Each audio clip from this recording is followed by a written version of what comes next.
சக்திவேலுடைய தந்தையார் கோவிந்தராஜ் அவர்கள் எத்தனை சிறப்பான ஒரு கம்யூனிஸ்டாக இருந்தார். அவர் படிக்கவில்லை என்று கூட சொன்னார். படிப்பு என்பது பெரிய அளவுக்கு எழுத படிக்க தெரியாத செங்கிஸ்கான் தான் உலகத்தின் மாபெரும் பேரரசை உருவாக்கி உலகத்தையே நடுங்க வைத்தான். இது போன்ற எண்ணற்ற உதாரணங்கள் இருக்கிறது. தோழர் ஹோச்சிமின் அதிகம் படிக்காதவர்தான். பிரான்ஸ் காலனியாக இருந்தபோது பிரெஞ்சு நாட்டிலே ஓட்டல் தொழிலாளிய பாத்திரங்கள் கல்விய ஒரு தோழர் தான். மற்ற அந்த சீனாவில் இருந்த மற்ற பெரிய தலைவர்களை போல ஐரோப்பிய தலைவர்களை போல பெரிய மார்க்சிஸ்ட் கற்றவர் அல்ல. மூன்றாவது கம்யூனிஸ்ட் ஈழத்திலும் ஆசியா கண்டத்திலும் ஒரு கம்யூனிஸ்ட் நாட்டினுடைய பிரதிநிதி என்ற முறையில் தான் அவர் சேர்த்தார்களே தவிர அவர் மார்க்சியத்தை ஆழங்கால் படித்தவர் இல்லை. ஆனால் தலை சிறந்த மார்க்சியவாதி. ஏனென்றால் அமெரிக்க ஏகாதிபத்தியத்தை எதிர்க்கக்கூடிய வல்லமை யாருக்குமே இல்லாத காலம். கியூபாவிற்கு இருந்த அந்த வாய்ப்பு கூட அவருக்கு இல்லை. அந்த சின்னஞ்சிறு நாட்டை எளிதில் நசிக்க விடலாம் என்று நினைத்த அமெரிக்க ஏகாதிபத்தியத்தை அப்போ ஜான் கென்னடி ஜனாதிபதி, ரஷ்யாவிலே குர்ஷேவ், ரஷ்ய நாட்டினுடைய அத்தனை அணு ஆயுத கப்பல்களும் அணிதிரண்டு அந்த நாட்டை வகுத்திருந்தன. ஒரு 20 மைல் தூரம் நினைத்த நேரத்தில் பொசித்து விடலாம். பெரிய வலிமை பெற்ற ஒரு புரட்சியாளர்களுடைய கையில் தான் இருக்கிறது. அந்த போன்ற சூழ்நிலையிலே அந்த வாய்ப்பு அந்த நாட்டுக்கு கிடைத்தது. ஆனால் ஒரு சின்னஞ்சிறு நாடு, பெரிய பாட்டாளர்களுக்கு வளர்ச்சி இல்லாத ஒரு நாடு, அதிலே இருந்து பக்கத்திலே எதிர்பார்த்த அளவுக்கு சீனா உதவி செய்ய முடியவில்லை. அந்த தூர இடைவெளியால் கியூபாவை காப்பாற்றிய அந்த மாபெரும் சோவியத் வல்லரசு இந்த தலைவருக்கு உதவி செய்ய முடியவில்லை. ஆயுதங்களிலே ஆனாலும் அந்த கடைசி வரை அந்த மக்களுடைய ஆன்ம பலத்தை இழக்க வைக்காமல் நடத்திய அந்த மாபெரும் தலைவரை என்னை பொறுத்தவரை என்னுடைய கருத்து லெனினுக்கு பிறகு அவரைத்தான் மாபெரும் ஒரு கம்யூனிஸ்டாக நான் பார்த்தேன். மார்க்சியத்தை அவர்கள் படித்தவர்கள் என்னை பொறுத்தவரை அந்த மாபெரும் சீனா நாட்டினுடைய புரட்சியை நடித்த மாசேதன் சிறப்பான தலைவர் தான். ஆனால் என்னுடைய மதிப்பீடு அதை போல கடைசி வரைக்கும் எளிமையாக வாழ்ந்து அப்பொழுது சொல்ல முடியாத ஒரு தலைவராக வாழ்ந்த அந்த மாபெரும் தலைவர் படிக்காத. அதனால் ஒரு கம்யூனிஸ்டத்தினுடைய அவர்கள் கற்றதினால்தான் பெரிய கம்யூனிஸ்ட் ஆகிட முடியாது. வாழ்க்கை போராட்டத்தில் அந்த லட்சியத்துக்குள்ள ஈடுபாடு, அற்புத உணர்வு, தியாகம், இதுதான் ஒருவருடைய தலைவராகும். அதைத்தான் மகாகவி ஷேக்ஸ்பியர் சொல்வார், கிரேட் லீடர்ஸ் ஆர் பார்ன். பெரும் தலைவர்கள் பிறக்கிறார்கள். அவர்கள் இன்றைக்கு அதுபோல யாரும் இல்லை. Great leaders are made. தலைவர்களே உருவாக்கப்படுகிறார்கள். மீடியாவை வைத்தோ விளம்பரம் வைத்தோ எந்த உயர்ந்த லட்சிய பின்புலம் இல்லாமல் பலரால் முதலாளித்துவத்தினுடைய சீரழிவு இதெல்லாம் நிற்காது. நான் இந்த சமீப காலத்தில் வந்த நம்முடைய இளம் தோழர்கள், இளையராஜா போன்றவர்கள், செந்தில் ஒன்றியத்திலே வடக்கு மாவட்டங்களில் செந்தில் போன்றவர்கள், சக்திகள் போன்றவர்களெல்லாம் நாம் பார்த்து வியப்பாக பார்க்கிறேன். காரணம், நமது காலத்திலே இது போன்ற ஆற்றல் மிக்க இளைஞர்கள் எல்லாம் காண்பது எளிதாகத்தான் இருந்த ஒரு தலைமுறை முடிந்து கொண்டிருந்த காலம் நாங்கள்லாம் கட்சி கொண்டிருக்கோம். அவரை நாம் பார்த்து நான் மிகவும் முதல் சந்திப்பிலிருந்தே என்னுடைய அன்புக்கும் வியப்புக்கும் உரிய தோழர் சக்திவேல் இன்றைக்கு அவருடைய தந்தையாருடைய வாழ்க்கை வரலாறு அதை கேட்டபொழுது அவருடைய தலைமை கொள்கை என்பது நம்முடைய இன்றைய அறிவை ஒத்துக்கொள்கிறது. மரபு வழியாகவே இருக்கிறது. அதனால் தான் இத்தனை ஆளுமையாக இந்த வயதிலேயே ஒரு செயலாற்றும் திறமை, தோழர்களை அறிவுறுத்தி செய்யும் திறமை, தலைமைக்கு கட்டுப்படுவது, கட்சியினுடைய விதிகளுக்கு தன்னை விட, ஸ்தாபனத்தை விட, லட்சியத்தை விட தன்னை உயர்த்தி பார்க்காத அந்த பணி இதெல்லாம் கம்யூனிஸ்ட் பண்ணும். இது அவருடைய தந்தையாரிடமிருந்தே தான் அவர் பெற்றிருக்கிறார் என்று நினைக்கிறேன். அவரை பற்றி கேட்டதை விட இப்பேற்பட்ட ஒரு கம்யூனிஸ்ட் தலைவராக இயற்கையிலேயே அவர் படிக்கவில்லை என்று சொன்னார். அவர் தான் உண்மையான கம்யூனிஸ்ட். அந்த உண்மையான கம்யூனிஸ்ட் தான் ஒரு உண்மையான கம்யூனிஸ்ட் குமாரனை அந்த மாபெரும் இயக்கத்திற்கு அழைத்து சென்றிருக்கிறார். தோழர் சித்துவேலுக்கு ஒன்றே ஒன்றுதான் சொல்ல கடமைப்படுகிறேன். வள்ளுவர் சொல்கின்ற போது அவையத்து முந்தியிருப்பச்சே தன் பிள்ளையை அவையத்தில் முன்னணியில் சமூகத்தால் மதிக்கக்கூடிய மரியாதைக்குரிய ஒரு மகனாக வைப்பது என்ற அந்த மகத்தான பணியை வெற்றிகரமாக செய்திருக்கிறார். தன் இளமையையும் இன்பத்தையும் இழந்து அந்த குடும்பத்தை உயர்த்துவதற்கு எவ்வளவு அரும்பாடுபட்டிருப்பார் என்று பார்க்கிறேன். அதைவிட தோழர் ஹோச்சிமின் சொல்லியது போல அந்த நாட்டில் இருந்த ஷேக் கூட பெரியவரே என்று கூப்பிடக்கூடிய அளவுக்கு இருந்தது என்று சொன்னால் அவர்தான் உண்மையான கம்யூனிஸ்ட். இவர்கள் தான் நமக்கு ரோல் மாடல், இவர்களை தான் நம் வாழ்க்கையில் எடுத்துக்கொள்ள வேண்டும் என்று சொல்லி உங்கள் தந்தையுடைய புகழை ஒரு மாபெரும் லட்சியத்துக்கு மாபெரும் உலகத்திலே வெல்ல முடியாத எந்த காலத்திலும் வெல்ல முடியாத அந்த யுகாந்திர தத்துவத்திற்கு தன்னுடைய குமாரனை விட்டு சென்றிருக்கிறார் என்று சொன்னார். அவர் இந்த மகனை பெற என்ன தவம் செய்தாரோ என்று சொல்லக்கூடிய அளவுக்கு ஒரு தலை சிறந்த கம்யூனிஸ்டாக, தலை சிறந்த மார்க்சியாக, தலை சிறந்த மக்கள் தலைவராக நீங்கள் வருவதுதான் உங்களுக்கு தந்தைக்கு காட்டும் நீங்கள் நன்றி என்று சொல்லி ஒன்றே ஒரு விஷயத்தை சொல்கிறேன். தோழர் பாலச்சந்தர் அவர்கள் மிகப்பெரிய மார்க்சிய அறிஞர். நம் சமகாலத்திலே வரக்கூடிய நம் தமிழகத்தில் மட்டுமல்ல இந்திய அளவில் மாபெரும் சிந்தனையாளர். ஒரு 5 நிமிடம் பேசிக்கொண்டு அவர் இருந்தால் மார்க்சியத்தினுடைய செவில் இலக்கியங்களை படித்து அவர் தேர்ச்சி பெறாததே இல்லை என்று சொல்லக்கூடிய அளவுக்கு மார்க்சிய அறிஞர். நானும் உங்களைப் போல் ஒரு மார்க்சிய மாணவன் என்ற முறையிலே அவருடைய பேச்சை கேட்கத்தான் வந்திருக்கிறேன். இருந்தாலும் தோழர் அவர் கோவிந்தராஜை அதை பற்றி கேள்விப்பட்ட போது ஒரே ஒரு செய்தி தெரிந்திருக்கலாம், தெரியாமல் இருக்கலாம். தந்தை மைந்தன் உறவை பற்றி மார்க்சுக்கும் அவருக்கு தந்தைக்கும் இருந்த அந்த உறவை சொல்வது இந்த நிகழ்ச்சிக்கு பொருத்தமாக இருக்கும் என்று நினைக்கிறேன். அது எதிர்காலத்திற்கு தோழர் சக்திகளுக்கும் பயன்படும் என்று சொல்கிறேன். மார்க்ஸ் இறந்தபோது அவருடைய கோட் பாக்கெட்டிலே அவருடைய தந்தை ஹென்ரிச் மார்க்ஸ் படர்ந்தார். அவர் கடைசி தன் தந்தைக்குரிய கடமையெல்லாம் கூட அவரால் செய்ய முடியவில்லை. அவருடைய நாடுகளில் வந்துவிட்டார். ஆனால் தந்தையை கவனித்த வகையிலே நோய்வாய்ப்பட்டிருந்த போது எவ்வளவு பொறுப்பெடுத்து தன் தந்தைக்கு பணிகள் செய்தார் என்பதை சக்திகள் செய்தார்கள் நாங்கள். ஆனால் இந்த பாக்கியம் மார்க்ஸ் கிடைக்கும். அதே போல உங்களை ஒரு கம்யூனிசவாதியாக இருந்தே இந்த இயக்கத்திற்கு உங்களை பார்த்து மனமகிழ்ந்து மனநிறைவோடு சென்றிருக்கிறார். ஆனால் மார்க்ஸ் வாழ்க்கையில் அந்த நடக்கவில்லை, அந்த சூழல் அவருக்கு இல்லை.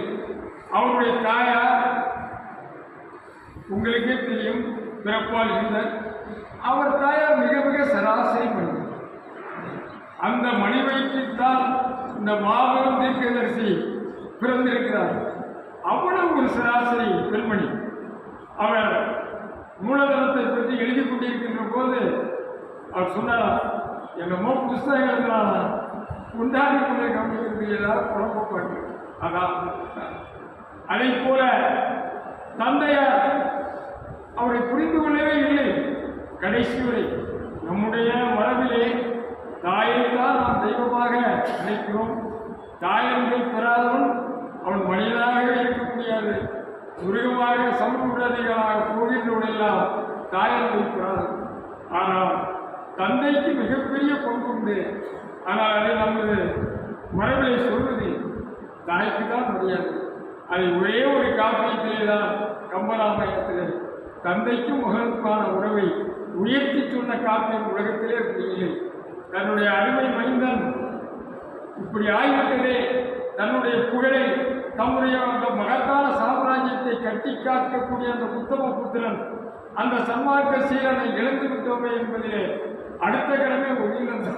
அது காப்பியமாக இருக்கலாம், ஆனால் அந்த காப்பிய செய்திகள் என்ன சொல்கிறது என்பதையெல்லாம் உணர்ந்துதான் கம்பராமாயணத்தினுடைய அறிவுகளை நம்முடைய ஜீவானந்தம் அவர்கள் தூக்கி காட்டினார். அது ஆரிய காப்பியம் என்று சொன்ன போதெல்லாம் இல்லை, அது இந்திய மரபுக்கும் நமக்கும் ஏன் கம்யூனிஸ்ட் இயக்கத்துக்கும் பயன்படும் என்று புரிந்து அதை செய்தார்.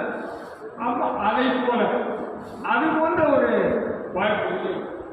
ஒரு தலை சிறந்த ஒரு மத்தியதர வர்க்கத்தைச் சேர்ந்த ஒரு சிறந்த வக்கீல் இங்கே நம்ம சக்திகள் அவரை போல அவங்க தந்தையாரை போல அவர் கம்யூனிஸ்ட் இயக்கத்தில் இல்லை.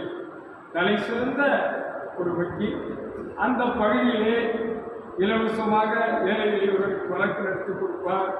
மனிதநேயம் மிக்கவர், ஒரு முற்போக்கான சிந்தனையார். அவருடைய முதல் மகன் இறந்து போய்விட்டான். அவருடைய ஒரே கனவாக இருந்தவர் பள்ளி காலத்திலே ஒரு மிகப்பெரிய ஒரு சிந்தனையெல்லாம் ஒரு சராசரி மாணவராகத்தான்.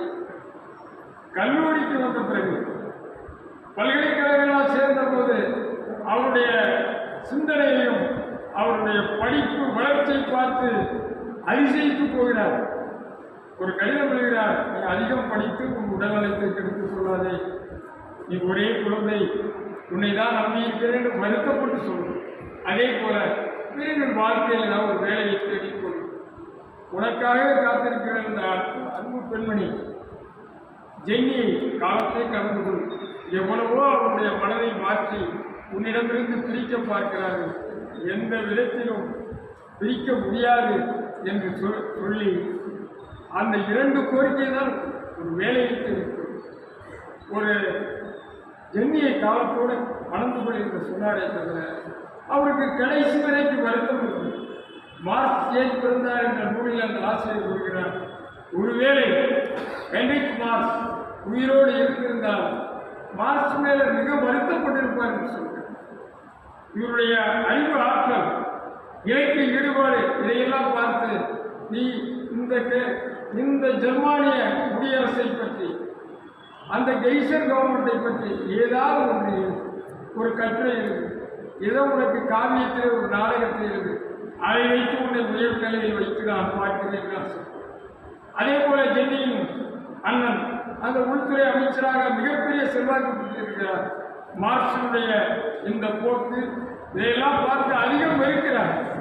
இந்த சூழலில் இருந்தவர்தான் கடைசி வரை இந்த மாபெரும் சிந்தனையாளர் யுகாயுகாந்தரத்துக்கு வாழ போகிற அந்த மகா மனிதனை தந்தை கடைசி வரை புரிந்து கொள்ளும் புத்திசாலியான பையன் என்றுதான் அவர் உணர்கின்றே தவிர தன் பையன் வெற்றிகரமாக வாழவில்லை என்ற வருத்தத்தோடு தான் அவர் படித்தார்.